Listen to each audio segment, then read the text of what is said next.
Hello, welcome to Market Call. Richard Orrell is on the show today. He's our guest and he's portfolio manager at Croft Financial Group, and he's taking your questions on exchange-traded funds. Call us toll-free, 1-855-326-6266, or you can email us at marketcall@bnnbloomberg.ca. These ETFs do tend to proliferate, so when you call in, give us the symbol and the actual name of the ETF, because it can be easy to get them mixed up. They come in all these different permutations. It's great to see you. What's the hottest thing in ETFs right now? I mean, what asset class is attracting a lot of money, for example? I think we're still looking at the equity space as bringing in the biggest flows in the area. As you mentioned, Andrew, the proliferation of ETFs, I think there's over 1,500 now in Canada. Almost impossible to keep up with, quite honestly. We're seeing some of the options plays come in. Some of the newest ones out are actually on the 0 day to expiry in that environment. So, those we'll see how they work over time. But as you mentioned, lots of ETFs out there, lots to look at, lots of different things to add to portfolios. How do those 0 day ones work? What's the general idea? Well, they're going to hold one of the major indices, either the S&P 500 or the NASDAQ, and they're going to, sell puts or sell calls and try to make on 0 day to expiry options and try to make very short-term profits. So those types of instruments may not be for everybody, and we'll see how they play out. In my case, I want to see how they mature. But if you're talking about the cutting edge or the leading edge of ETF world, that's where it's headed, right? That's amazing. Human ingenuity keeps coming up with these things. Fair enough. We'll see how they play out. For sure. But if there's a demand there, and these firms are very smart, and they look at what people are looking for and what they're tracking, option volumes have grown enormously over the last few years and continue to grow. So there's an opportunity there, right? And so people are going to build products and bring those into portfolios. Broadly speaking, and I'm sure this will come up on the show, you think if people are buying U.S. equity ETFs, they should look for some kind of currency hedging? Yes, I've been, most of my portfolios kind of have a mix, all right? Usually I'm hedged on some and then unhedged depending on, or owning the U.S. outright. But I think with what's going on in the U.S. And the devaluing of the dollar, I would be, looking as a Canadian investor to look at hedge versions of any ETFs that have that U.S. exposure right now. Right, and just seasonally, end of July tends to be rough. August, I guess the Europeans all just decamp to the countryside. Fair enough. I'm not sure if that's a driving factor, but there is some seasonality towards the end of July. We just had options expire last Friday. There's some weakness here. So I would be looking, as we'll get into later on, to add a little bit more equity exposure if you're underweight into some of that weakness. The market's been a bit complacent lately. It seems to be no matter what the headlines are, it's been rallying, or the dips have been very, very shallow. I think over the next couple of weeks, we could see a bit of a dip, but I'm still constructive on the longer term. We're going to be back with Richard Orrell of Croft Financial Group. He's taking your questions on ETFs. We're going to put that number up in a second, 1-855-326-6266.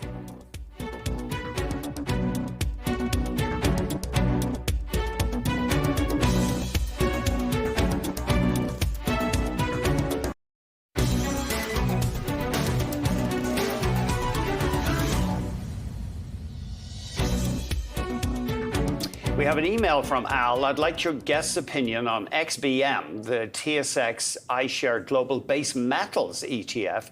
Given how gold and base metals have done, why hasn't this ETF performed better? I'm just looking here. It has underperformed copper, but it's over the past year, XBM's held up fairly well against Freeport-McMoRan or Lundin. But in any case, what are your thoughts on XBM? Yeah, so for XBM, here's a case where you really have to know your product. So it's base metals, right? So unfortunately, gold and silver, which have both been on a very good tear recently, are not really represented in this ETF, right? The companies you mentioned, Freeport-McMoRan, Lundin Mining, they tend to have some properties, but the gold component, they either, they get rid of, or they just don't have much of it on their properties. I think it's done all right. My outlook is positive for growth going forward. I'd be a holder here. I know yesterday you had on a fellow who was doing some charting and some technician. You know, you're getting to a point there on the chart where you may be looking at a bit of a breakout, right? So I'd be happy to hold. If it can get above there, then maybe you've got something on your hands, right, that you can, you know, kind of hold and trim into further strength. He does raise an interesting point, though, because my screen is showing copper up more than 30% in the past year, but partly that's an artificial thing. Trump's tariffs causing this arbitrage. It had a big boost. You know, the equities will move on moves like that of the underlying, but they will not always represent it until those can flow into cash flow and they can lock in. You know, Andrew, you remember a few years ago, it was all about which companies are hedging their production and which ones are not. You know, there's been a trend towards not hedging production, and therefore, you know, they might not be realizing these copper prices at these higher levels. We have Rob calling from Calgary. Go ahead, Rob, please. Hi, thanks for taking my call. Pleasure. I'd like to hear Richard's opinion on HMAX, Hamilton's Canadian Financial ETF. If I may, I have a two-part question. I'm currently holding a position in HMAX, but I'm looking to add more money to diversify either within the Hamilton portfolio into another fund such as UMAX, just to get cross-industry diversification, or do you think it would be a better strategy to invest in a non-covered call in the same space as HMAX, such as BMO's ZEB? Thanks again, and have a good afternoon. Thank you. Thanks for the call, Rob. So the Canadian banks have definitely been on, again, a very good increase here. It certainly surprised me. You know, if you told me back in March this was going to happen, I wouldn't have predicted it. So good on you for having that position. I'd like the Canadian banks going forward. I think they've gotten past some of the maybe turbulence around some of the AML things for some of the certain names.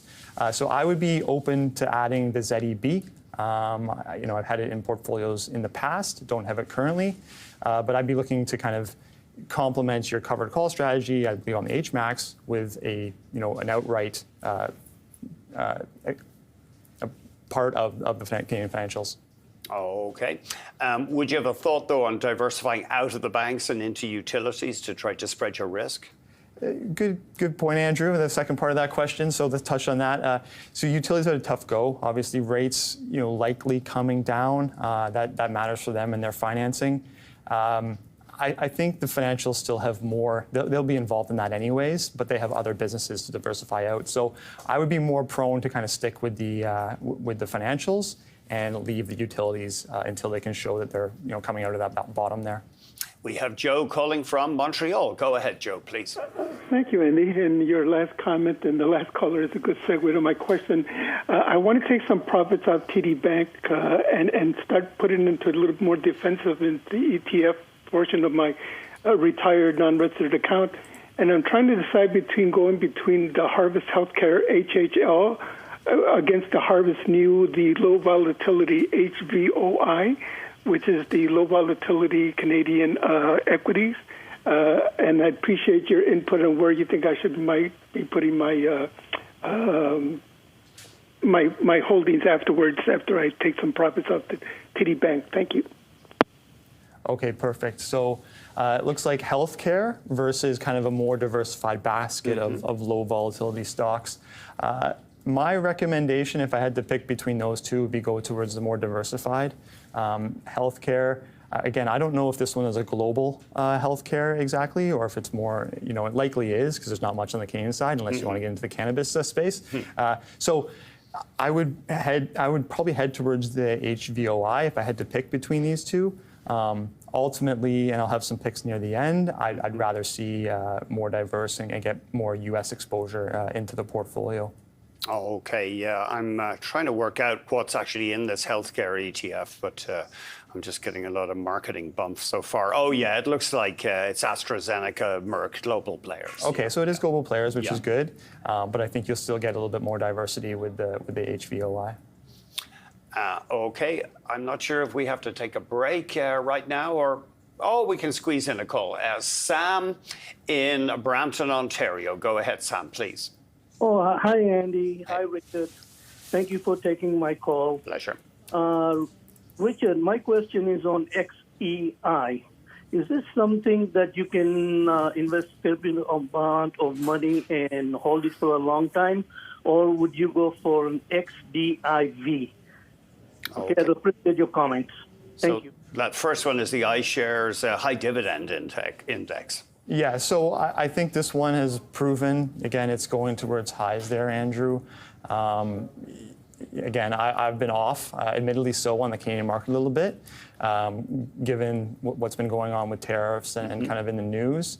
But it looks good. I mean, we've got a lot of materials in Canada. A lot of these companies are going to have, good dividends. So I would go towards this one. I mean, XEI, iShares is always producing good ETFs. So I'd be comfortable looking at this as part of a portfolio. Certainly, it has beaten the TSX over the past 5 years in total return terms. Yeah, lagged slightly on capital gain. Yeah, you got to watch the total return number on a lot of these ETFs. It makes a big difference. Yes. We're going to be back with Richard Orrell of Croft Financial, taking your questions on exchange-traded funds. We'll be right back.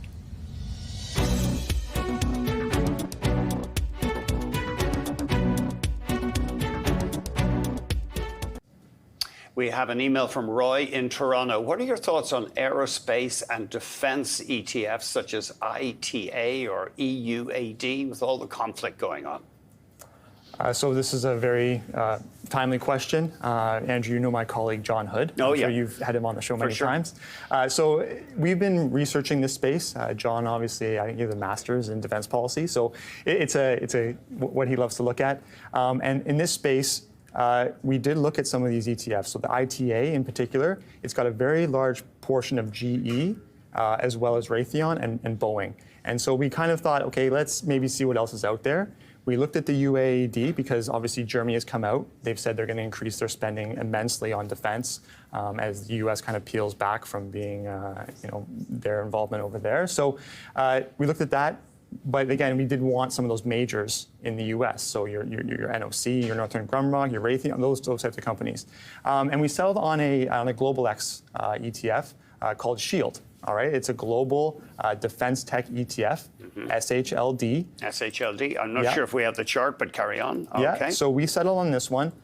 We like the diversity of the holdings. It is both U.S. and Europe holdings.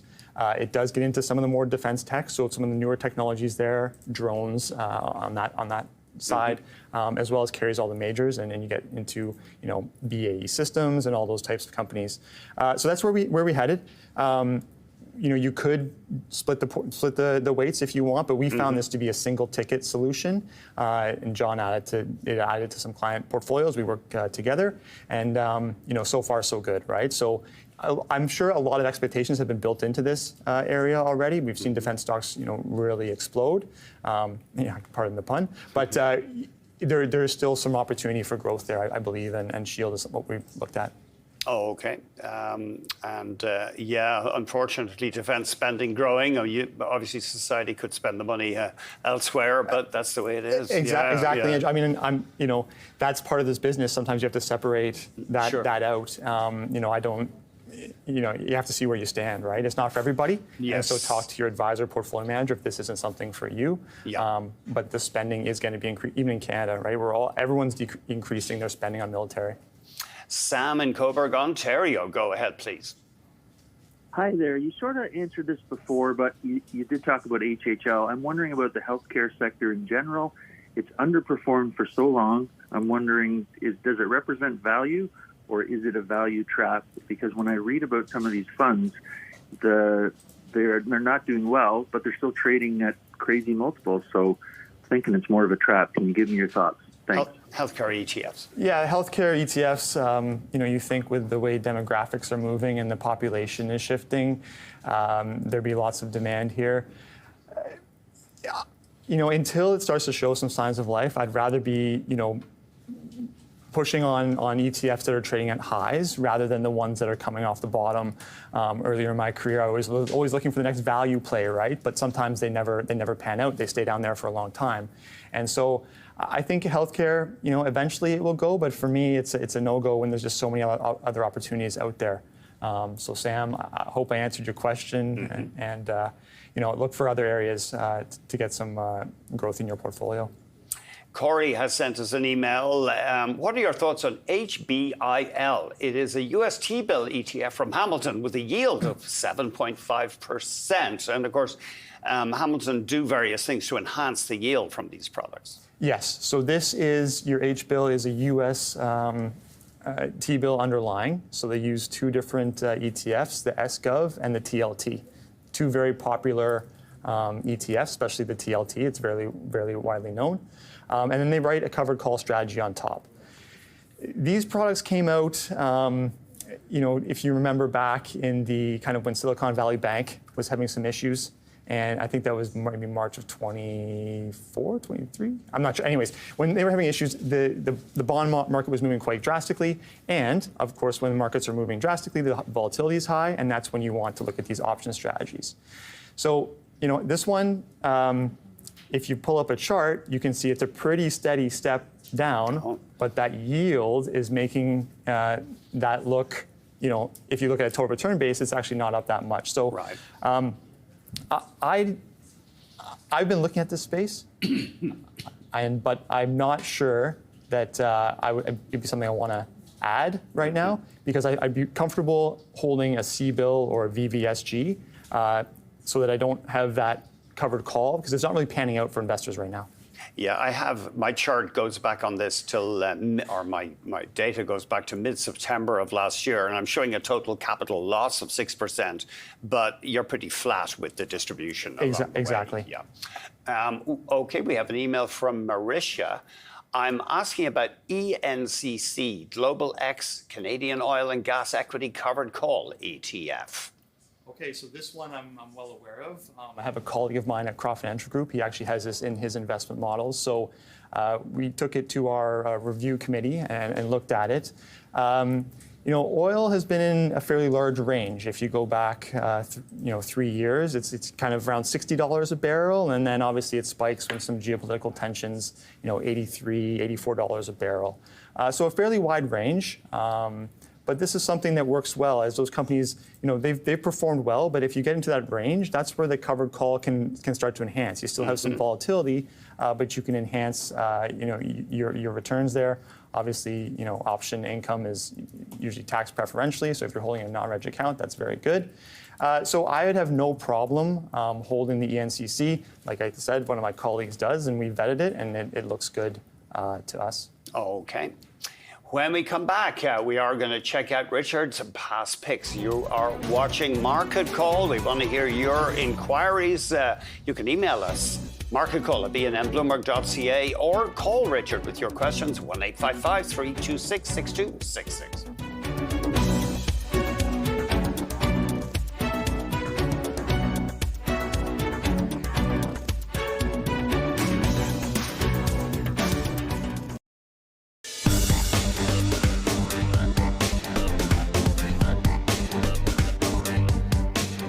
Richard was on our show January 20th of this year. His first idea was the Invesco S&P 500 Growth at a Reasonable Price ETF. This one down slightly over the period. Yeah, so it's been down slightly.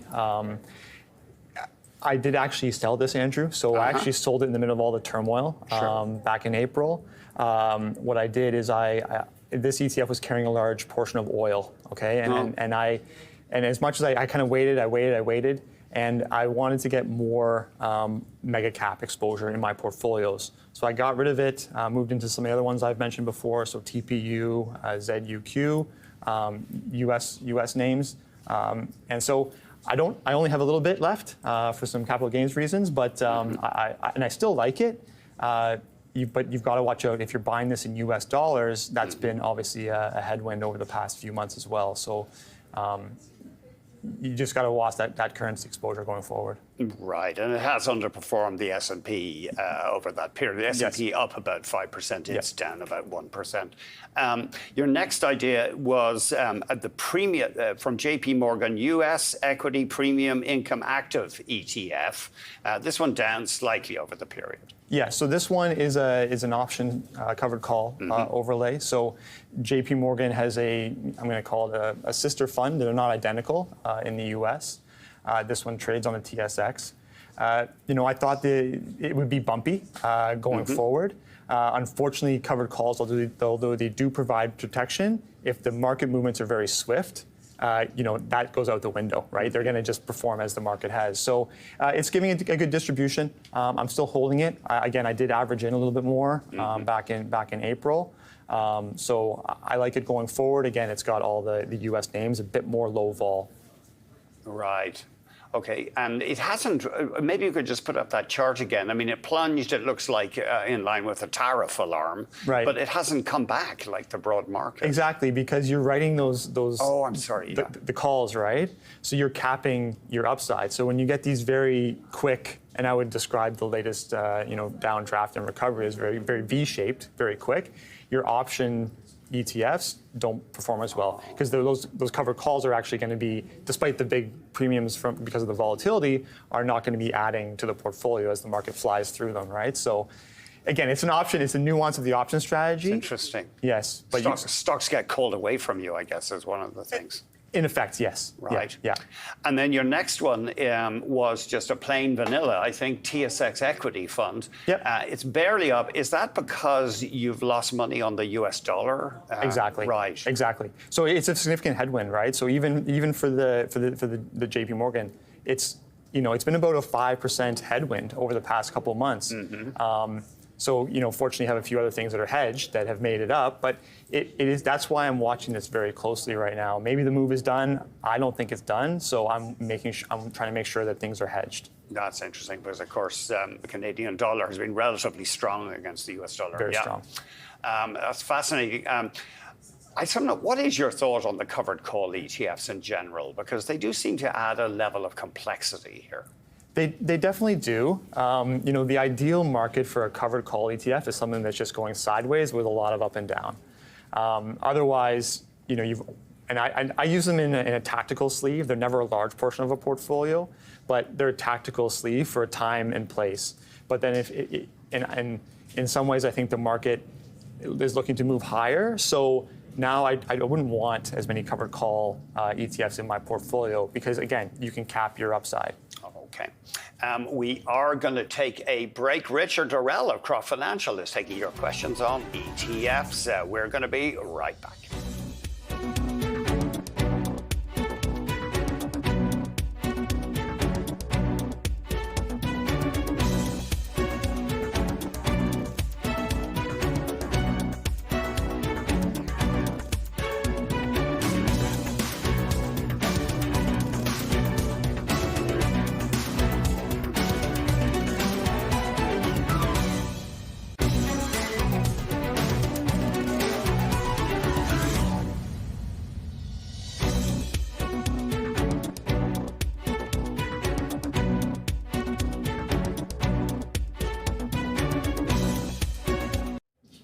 And here's an email from Rick. Could I please have your guess opinion on the Evolve NASDAQ Technology Enhanced Yield Index Fund, QQQY, in Toronto? Let me just check what the yield is on this, but what are your thoughts broadly? Okay, thanks, Rick, for the question.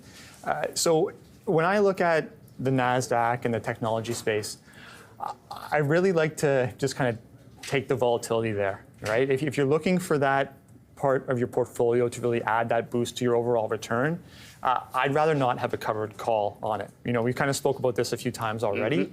What you're doing is you're capping your potential for upside. And yes, the NASDAQ does have some very big swings, has historically always rallied back. So I would prefer to not have the covered call on this and just live with the volatility. Right. I'm seeing a very strange number for the yield, so I'm not even going to try to go there right now. I think it's about 15% on the yield, right? Okay. So I would, again, anytime, Andrew, I see a yield, you get into those double digits. Yes. You got to dig into things like, tax factors, what's going on, how much of that is capital gains, how much is return of capital, those things, right? So it gets very complex. And again, like I said, I'd just rather take the NASDAQ and deal with the volatility. Yeah, and I sometimes wonder about that, this obsession with yield. Why not just say, well, I'm going to liquidate 4% of my portfolio each year or whatever it is? I can't argue with you. It's a great idea, right? Like if you just hold a couple of these names that I'll suggest later, and you harvest periodically, like you say, you get to determine, tax and in a taxable account what you're accruing, right? So it's a bit more work, yes, but I think it has merits. And this return of capital, that always is a head scratcher for me as well. Yeah, it's changing your cost base, right? So in a non-registered account, it's changing your cost base. I always look at it, a return of capital is basically, I'm giving you back your money. Yeah. Right? I'm not really making real return. It's actually one of the things that drew me to the JP Morgan is that they only distribute the capital that they earn from the options premiums. Now, the downside is that your payment isn't fixed, right? And some people want that monthly steady income coming off these covered call instruments. But if you have a couple bad years, all of a sudden that payment could change, right? If you have a declining base of capital, now you can't generate the same amount of income as you could before. And so you just got to be careful that eventually that time may be up. Yeah. I mean, not again, it hasn't happened very often, but it can, right? And you got to know your own. Yeah, it is interesting. I mean, ETFs were such a great idea when they came out. They're just instant indexing, and you can just buy and sell them. But maybe in some instances they become too complex. I agree, right? The old KISS principle, right? As my grandfather used to tell me, right? For sure. That's why you'll see me gravitate towards more of the simple ones. You're looking really to kind of maintain costs, and I'm looking to tactically move allocation back and forth. Some of these fancy things are not for all investors. Yeah. Apparently nature, evolution sometimes settles for second best, just goes with what's simple. And we have inferior eyes to octopuses. Anyway, in one respect. Now I'm learning more. We don't, they don't have a blind spot anyway. Okay. So sometimes nature says, okay, that'll do. Anyway, Blake in Fort Francis, Ontario, go ahead, please. Hi, I own a few shares of XGD. I'm just wondering if it's worth hanging on to, or should I take some profits out of it? I'm assuming it's relying on the gold price. Thank you. You've done well on that. It holds gold mining shares up almost 50% in a year. Yeah, it's been a really good spot. If you look at the underlying gold price, Andrew, it's been basing and kind of trending higher. It looks like it might be ready for another breakout. So I wouldn't be too hasty to change. It goes back to my US dollar theme. I want something that will protect me against the US dollar, and gold traditionally has been that. I hate, but I think also crypto has some of those characteristics, or is getting some of those characteristics as well. But so I wouldn't be, as long as it's not a huge portion of your portfolio, let's say something less than, definitely less than 10, maybe 5%, I think it has some value as just protecting you, especially if you have some US holdings in your portfolio. So I would hold here. I think gold could go higher, and therefore XGD, which is the miners, could go higher as well. Right. I'm just looking here. Certainly the mining stocks looks like have underperformed gold. Gold in US dollars up about 82% in the past 5 years, whereas this ETF is up only about 45%. That's in 5 years. In actually one of the pools I help manage at Croft, we do own gold outright. Right. I prefer it to the miners, to be honest, because some of these jurisdictions, you never know what's going on. All of a sudden mines are getting taken back. So in order to avoid that risk, just hold outright gold. We use the CGL to hold it. It's an ETF? It's an ETF. Okay. It's a TSX listed ETF, the CGL. And if you want to just hold the commodity, that's where we did our due diligence, and that's where we ended up. Right, that's the CGL, the iShares Gold Bullion ETF. Correct. Yeah. So you're just, I'm sure iShares has some fancy stuff going in the background, but you own actual gold bullion. Yeah, in fairness to the gold miners, over the past year, they have marginally outperformed the gold price. But over 5 years, they haven't. Yeah. We have Harry calling from New Brunswick. Go ahead, Harry, please. Yeah, Elgin can use a lot. I'm not. Harry, are you there? I think Harry wanted to ask about real estate ETFs. Okay, so these have been obviously, Andrew, a tough go recently. When you get into this space, one of the key tenets that we have, or I have, and working with John, and is that we want to be able to sell what we can sell right away. Okay, so liquidity. Within 10 minutes, liquidity. It's a key tenet for us. When you get in the real estate space, you sometimes get into the private equity, who's marking to market, those types of things. Now, the ETF does package it up in a nice, I can always go to the market. Sure. In times of stress, those spreads may widen, but I can always go to the market and sell it. So I think the two main ones I've looked at in the past are the XRE, which is by iShares.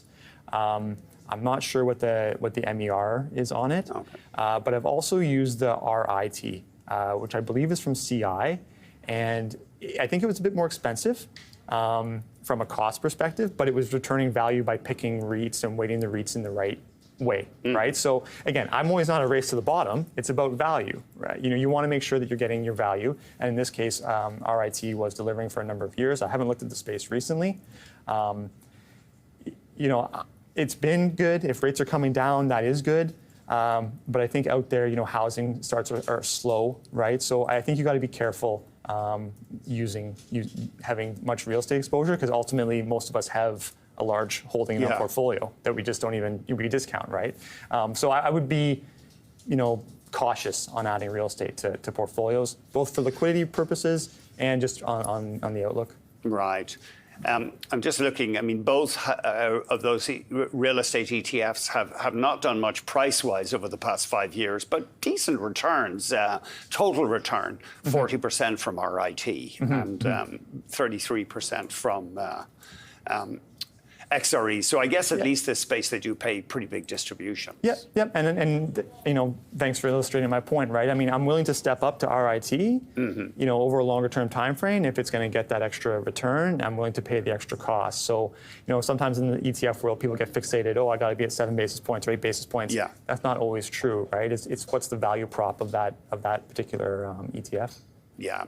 And so, they have underperformed the TSX over the past 5 years. But it's interesting, our starting point here is July of 2020, which, of course, was a bizarre time with COVID. Exactly. So, that's probably, the worst time, right? Or just after the worst time for REITs ever, right? Because office space and all that, yeah. Okay, we've got to take a break. We're going to be back with Richard Orrell of Croft Financial Group, taking your questions on ETFs.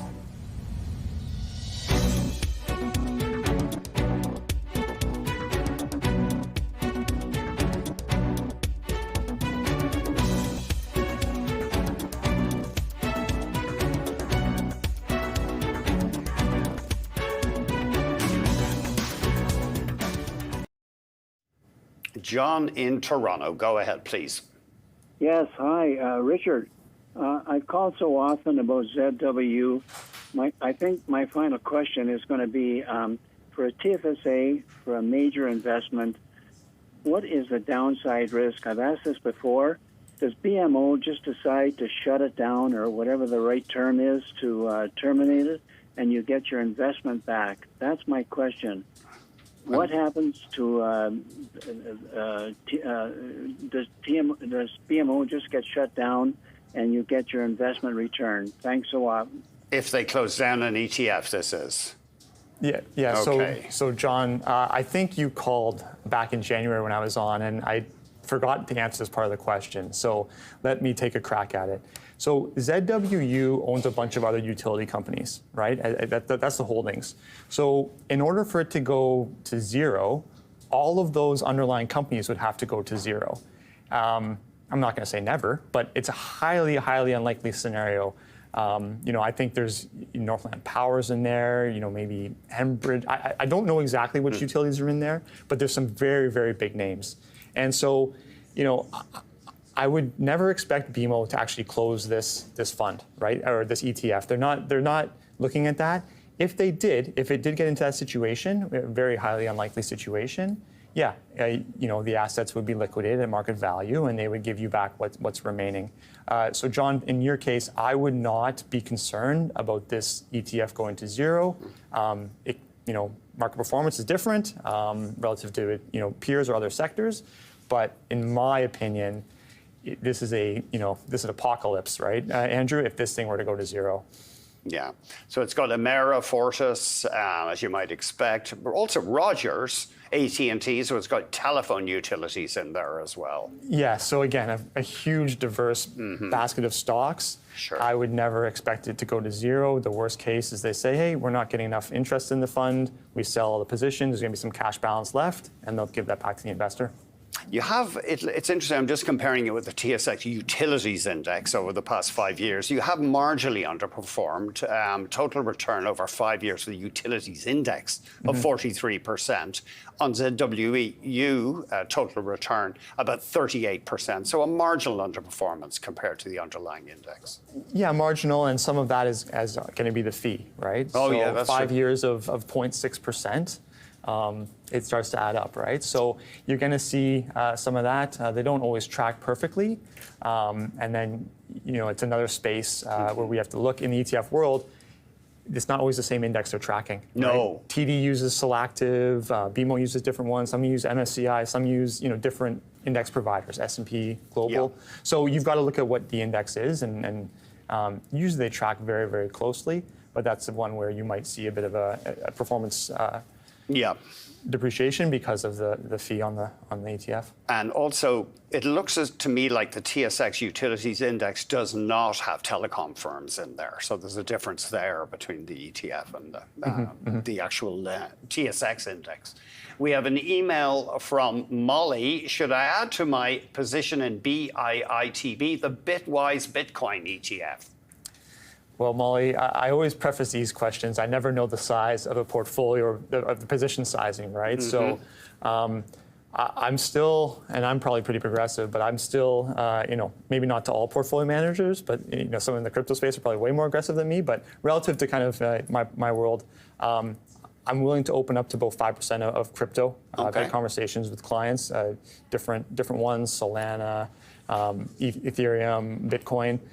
So if it's not, if it's something that you have, I would hold. If you're, I wouldn't push your weight too much because again, you don't want to put all those eggs in one basket. Something very speculative like Bitcoin.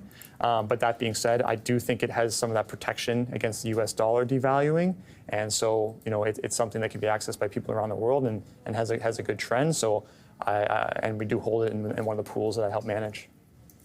Right. So you would have a small exposure, maybe as insurance against other asset classes. Exactly. It's not a major. It's an insurance policy in some ways, and then you also have to be prepared.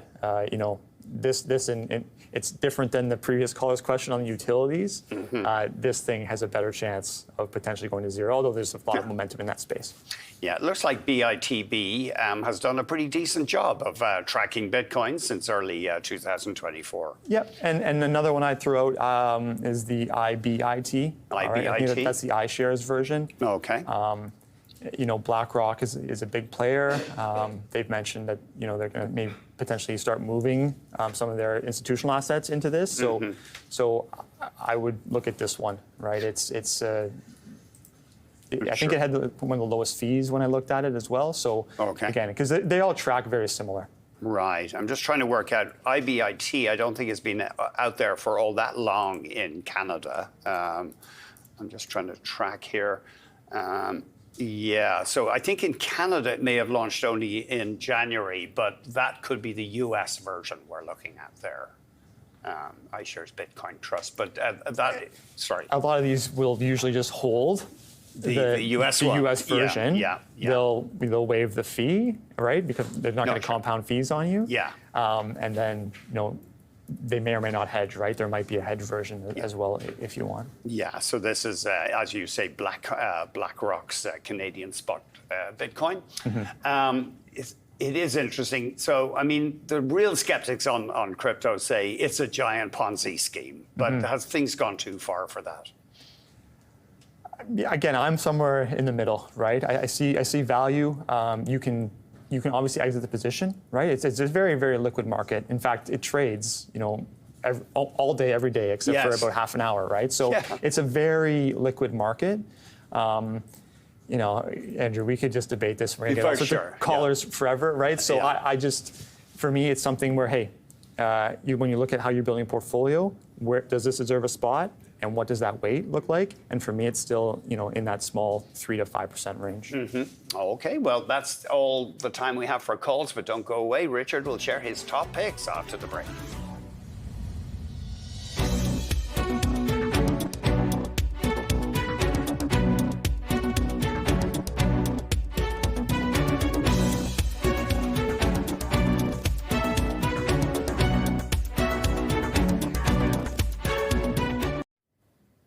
Join us tomorrow on Market Call. Brianne Gardner is our guest, Senior Wealth Manager at Velocity Investment Partners, Raymond James. She'll be taking your questions on Canadian and US large caps. Now, if you ever missed Market Call, as if that could ever happen, check out our daily podcast. It's on iHeartRadio and other platforms, and you can watch full episodes on our YouTube channel. Let's get to the top picks. First idea here, the Invesco NASDAQ 100 Index ETF with an F, which I think it means currency hedged? Correct. Okay. Yes, yeah. So going back, we actually haven't even talked that much about AI, surprisingly. But, as I mentioned, I did make some changes back in April. I want to get a bit more of the NVIDIAs and the Broadcoms and those types of things in the portfolio. I'm looking at adding even more, all right? So I think that AI trajectory has a long, long runway. We're seeing even use cases, and we're a small to medium-sized shop, and we're seeing some of our software platforms come out with AI enhancements, and we're using them, right? So there's a long runway there. What I would look for here is if we do get some of that end of July swoon, is to add, right? So, you go to the previous breakout point, as your guest on yesterday. If you can kind of base there, that's a good opportunity to kind of add back into position. So we do also hold it across our Croft portfolios, the QQC.F, and we do like the hedge version going forward. It's part of our tactical sleeve. So you do like these big NASDAQ techs, in other words? Yeah, they still continue to outperform. Andrew, I was actually just reading yesterday as I prepared for the show, a lot of their revenues, so when you look at the S&P 500, a lot of the big names, they have global revenues. Yeah. And now when they repatriate those dollars back to the US, their earnings could jump 2 or 3% just basically on currency coming back to them, right? So I'm sure the market's picked up on this to some extent, but they have global sales 49-50% range. The rest of the S&P is about 28. So it's still going, and yeah, the music will stop at someday, but these things can happen, continue on for a long time.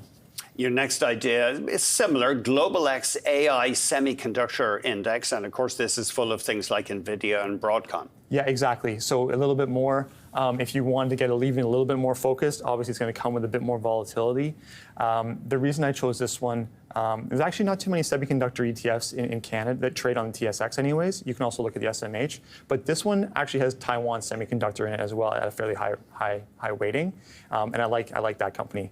They're already building plants in Arizona. They're already bringing production to the U.S. It's kind of a mandate of the current administration. So I'm looking to add one, either the QQCF or the chips to client portfolios in the next 2 weeks. That's why you don't see me owning them yet. But I'm looking for that swoon to potentially add them to portfolios. Okay. And then you have a very straightforward one here to close us off. The core S&P 500 index ETF from iShares, but again, Canadian dollar hedged. Again, yeah, so Canadian dollar hedged, theme of today's show. Again, it's a core holding, all right? Going back to earlier, the old KISS method, right? So you want to build a strong core. And this historically has been a very strong core, used in a lot of portfolios, both at Croft and then the portfolios I work with with John Hood. So I'd be amiss not to mention it on the show. It's something that you can hold for a long time and maybe even generate that income that we spoke about earlier, right? Generating your own income off of something like an XSP, as opposed to kind of trying to have a covered call overlay. Right, just liquidated periodically. Correct. Right, and interestingly, you don't have any none of those are Canadian names. You just see more opportunities south of the border right now. Yeah, call me a bit stubborn. I'm still seeing a bit of more opportunity there. It goes to that global theme. these big, large caps are getting so much revenue globally. They're not just, they're domiciled in the US, but they're not just US plays, in my opinion, right? So I like them. They've just got so much breadth. The only Canadian exposure I do hold is through kind of a global ETF called the VEQT, and that's where I get my Canadian exposure. Right, and even the Canadian banks, for example, hitting record highs, that's not calling to you in the same way anyway. No, it's not. I mean, I have nothing wrong with those banks. Yes, yeah. But I would prefer to kind of stick with the U.S.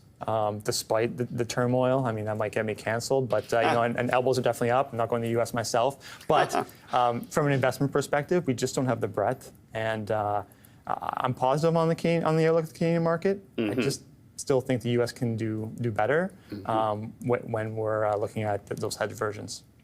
Thank you very much indeed. Really appreciate it. Thanks for having me. Okay, let's have a quick look at the markets before we go. The S&P 500 still down from yesterday's record high close, as is the NASDAQ. It closed at almost 21,000 yesterday. It's slightly down from that level. The TSX still down.